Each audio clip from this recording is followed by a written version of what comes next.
فيا أيها الناس اتقوا الله حق التقوى وراقبوه مراقبة من يعلم أنه تعالى يسمع ويرى واعلموا أن خير ما تقربتم به إلى الله أداء المفروضات وخير الورع ترك المحرمات وآكد المفروضات الصلوات الخمس الواجبات فعليكم بالمحافظة عليها في سائر الأوقات ترزقوا وتجبروا وتنصروا واتقوا الله لعلكم ترحمون. Alhamdulillah Rabbil Alamin. Ainsi nous rendons grâce à Allah subhanahu wa ta'ala et nous bénissons le seul prophète, à savoir le prophète Mohammed sallallahu alayhi wa sallam. Et nous demandons à Allah subhanahu wa ta'ala de parachever sa grâce sur nous en ce vendredi, dont nous sommes très heureux de passer avec vous sous la recommandation de vos imams. Et nous prions Allah subhanahu wa ta'ala qu'il les récompense de la meilleure façon. Nous allons vous entretenir aujourd'hui sur la nécessité d'avoir un guide spirituel. La nécessité d'avoir un cheikh. Vous savez, ici en Côte d'Ivoire, ce phénomène-là prend de plus en plus beaucoup d'ampleur. Chaque jour que Dieu fait, on voit un nouveau cheikh. Souvent, il y en a qui sont bons, il y en a qui sont complètement à côté. Alors, les musulmans se posent beaucoup de questions. Est-ce que c'est nécessaire d'avoir un guide spirituel? Est-ce que c'est nécessaire d'avoir un cheikh? Je pense que quand c'est comme ça, ceux qui savent un peu doivent pouvoir apporter des réponses. Et c'est ce que nous allons essayer de faire aujourd'hui, Inch'Allah. Le Tout-Puissant Allah subhanahu wa ta'ala nous dit dans le Coran: Ya ayyuhallazina amanu taqullaha wa kunu ma'as sadiqin. Ya ayyuhallazina amanu ittaqullaha wa kunu ma'as sadiqin. Et il dit également que bal huwa ayatun bayyinatun fi sudur allazina utul ilm wattabi' sabila man anaba ilayya. Le prophète Mohammed sallallahu alayhi wa sallam s'est adressé à Abu Juhayfata quand il lui a dit, il dit salil ulama washabil hukama wajalisul kubara. Qu'est-ce que tout cela veut dire? Ya ayyuhallazina amanu taqullaha wa kunu ma'as sadiqin.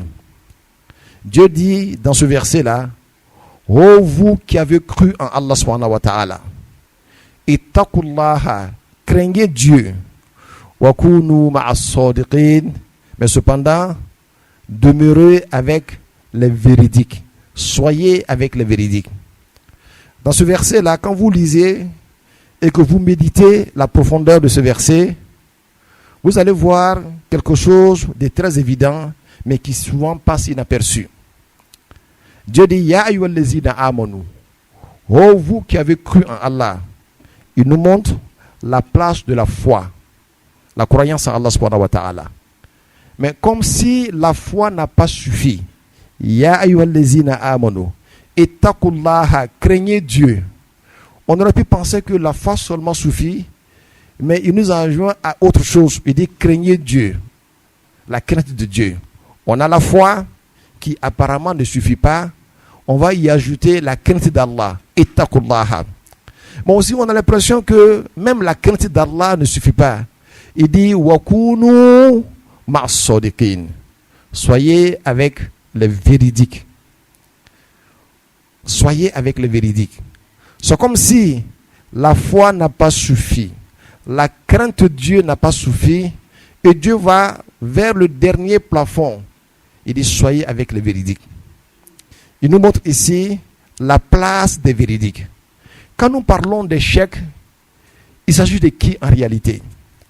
Il s'agit des personnes qui ont réalisé en eux ou en elles tout ce que Dieu a dit, ou bien la quasi-totalité de ce que Dieu a dit. Quand Dieu parle de vérité, la vérité est une vertu, une valeur. Mais on sent la vérité chez l'homme véridique. Quand on parle de bonté, c'est une valeur. on la comprend mieux chez l'homme bon. Donc l'être véridique ici, là, c'est celui-là qui a réalisé certaines valeurs spirituelles en lui. Et quand nous disons chèque, il s'agit de celui-là. On peut avoir la foi, on peut même avoir la crainte de Dieu, mais cependant la nécessité d'être avec un véridique, en d'autres termes, un guide ou un chèque est très important. Voilà pourquoi Dieu attire nos attentions pour que nous puissions comprendre l'importance d'être avec ces personnes-là. Parce que c'est créer pour soi-même un environnement propice pour développer non seulement ta foi, mais également ta crainte d'Allah subhanahu wa ta'ala. Parce que lui, il aura réalisé cela en lui. Dans un autre verset, il dit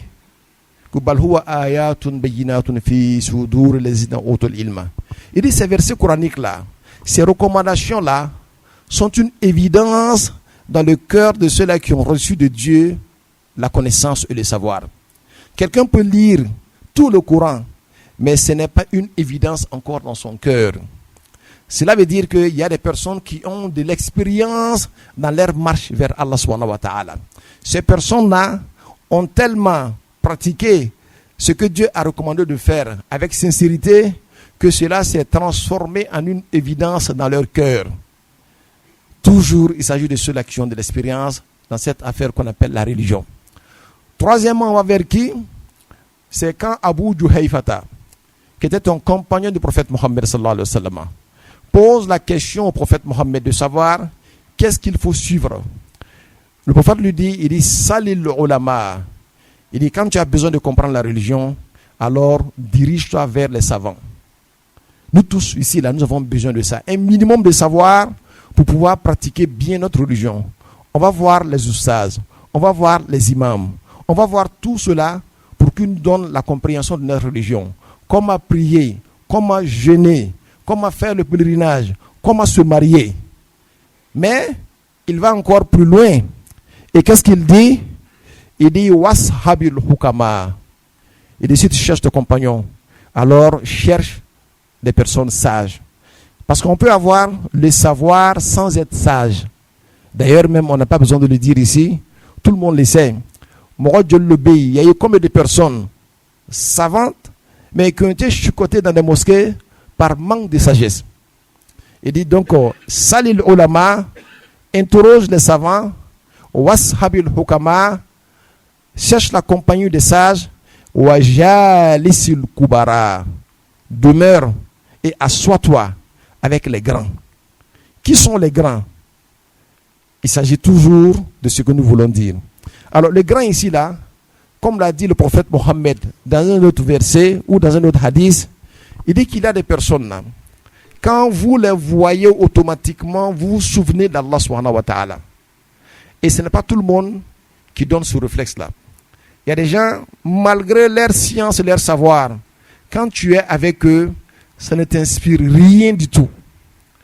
Mais à côté d'eux, il y a d'autres personnes. Quand vous les voyez automatiquement, vous êtes inspiré divinement. Vous avez envie d'être bon. Vous avez envie d'emprunter la voie d'Allah subhanahu wa ta'ala. Ces personnes, leur vision seulement vous encourage à fournir assez d'efforts dans le sentier d'Allah subhanahu wa ta'ala. Tout cela nous amène à une qualité de personnes qui sont là avec nous, qui ont dépassé le stade d'avoir seulement le savoir. Nous les appelons les cheikhs. Nous les appelons les guides spirituels. Mais d'après l'imam Ghazali, il dit chercher un guide spirituel n'est pas obligatoire.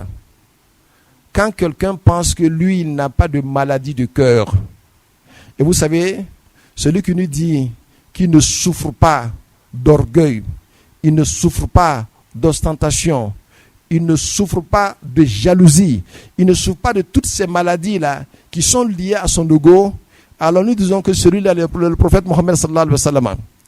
Et quand tu es conscient que en toi, il y a ces maladies-là, il dit en ce moment-là, la quête d'un guide spirituel est obligatoire pour toi. Vous savez, il y a deux choses. Chercher à prier seulement, satisfaire Allah dans l'aspect apparent de la religion est une bonne chose. Et même à ce niveau-là, on a besoin d'un maître. Parce que la marche est située à deux niveaux. la marche vers Dieu et la marche en Dieu.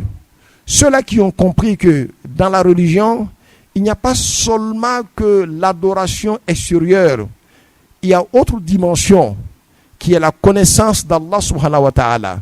Dieu dit dans le Coran, وَمَا خَلَقْتُ الْجِنَّ وَالْإِنسَ إِلَّا لِيَعْبُدُونِ. Je n'ai créé les djinns et les humains pour rien d'autre que pour m'adorer. Ibn Abbas dit ici là, m'adorer veut dire me connaître. L'adoration amène à la connaissance d'Allah.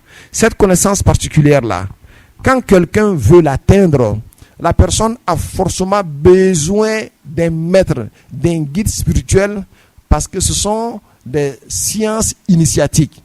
Quand on a besoin d'une science initiatique qui te permette d'être dévoilé, qui te permette de réaliser en toi toutes ces valeurs spirituelles-là, tu as forcément besoin d'un guide spirituel. Voilà pourquoi en Égypte, ils ont un adage qui dit comme ça, que innamal qawmu musafiruna wa ila al-haqqi hum za'inuna wa hum fi safarihim haza bihajatin ila ad-dalil arifun bis-safari wal maqil salaka at-tariqa summa 'ada liyukhbira al-qawma bima istafada ar-rahmanu fas'al bihi khabira. Il dit sachez que ceux-là qui vont vers les maîtres spirituels là, ce sont des personnes qui ont fait de Dieu leur quête. Dès l'instant que toi tu adores Dieu et ta quête c'est le paradis là, tu n'as pas besoin de ce type de personnes là. Mais dès l'instant que tu comprends qu'il y a une sincérité qui voudrait que tu n'adores Dieu que pour lui-même, alors en ce moment-là, un être véridique commence à s'installer en toi. Et en ce moment-là, tu as besoin d'un maître. Il dit innamal qawmu musafiruna. Ces gens que vous voyez derrière les chèques là, ce sont des voyageurs. Wa ila al-haqqi hum za'inuna. Leur objectif, leur quête là, c'est Dieu. Ça veut dire que eux là, ils ont dépassé le paradis. Ce n'est plus le paradis qu'ils recherchent. Ils cherchent Dieu. L'agrément de Dieu est plus important que tout ce que Dieu a créé. Wa ila al-haqqi hum za'inuna. Wa hum fi safarihim haza bihajatin ila ad-dalil. Dans ce voyage là, ils ont besoin d'un guide, d'un compagnon. Arifun bis safari wal maqil. Ce compagnon là, il connaît bien le tour du chemin. Lui-même, il a pratiqué le chemin. Il est allé, il a fait un aller et retour, il est revenu. Le yukhbir al-qawma bimastafada, pour qu'il donne des informations certaines aux personnes qui ont envie de voyager. Toi, tu vas aller au Burkina Faso, alors que tu n'as pas de voiture. Tu ne connais pas le chemin de Burkina Faso. Tu as besoin d'une bonne voiture, mais tu as plus besoin d'un bon chauffeur qui connaît le chemin. Donc, lui là, il vient du haut de son expérience. Tout ce qu'il a vu sur le chemin là, il est capable de te dire, alors si tu vas aller au Burkina, passe ici, ne passe pas là, parce qu'ici il y a des fossés, parce qu'ici il y a des voleurs, parce qu'ici il y a ceci et cela, parce que le Satan est un ennemi déclaré. Et quand on a besoin d'aller vers Dieu, surtout quand on fait de Dieu sa cible, sa quête, alors en ce moment-là, l'ennemité de Satan devient plus grand. Et Dieu a créé Satan comme un ennemi déclaré, mais ces véritables ennemis, c'est ceux-là qui ont fait de Dieu leur quête. Voilà pourquoi on a besoin de quelqu'un qui a de l'expérience, celui-là qui va te dire, fais attention, ne passe pas seulement le temps à faire beaucoup de nafila, jusqu'à ce que tu te vois au paradis, afin que l'orgueil s'installe en toi, comme l'orgueil s'est installé dans le cœur de Satan. Ils vont te donner des conseils. Quel que soit ce que tu fais là, alors tu vas observer toujours la retenue. Ça ne va pas créer en toi l'orgueil ni l'ostentation. Tu vas être un être humain qui a compris que les actions qui émanent de toi proviennent de Dieu et retournent de Dieu. Toi, tu n'es qu'un passoire. Toi, tu n'es qu'un élément que Dieu utilise. En ce moment-là, tu deviens humble dans tout ce que tu fais. Et celui qui est humble devant Dieu, c'est celui-là que Dieu élève. Voici l'importance d'avoir un guide spirituel. Il faut tenir comme résumé, la quête vers Dieu ou la quête de Dieu exige quelqu'un qui a de l'expérience en spiritualité. Mais si c'est juste pour comprendre les livres aussi, même cela exige quelqu'un qui connaît les livres. Que Dieu nous donne les bonnes compréhensions.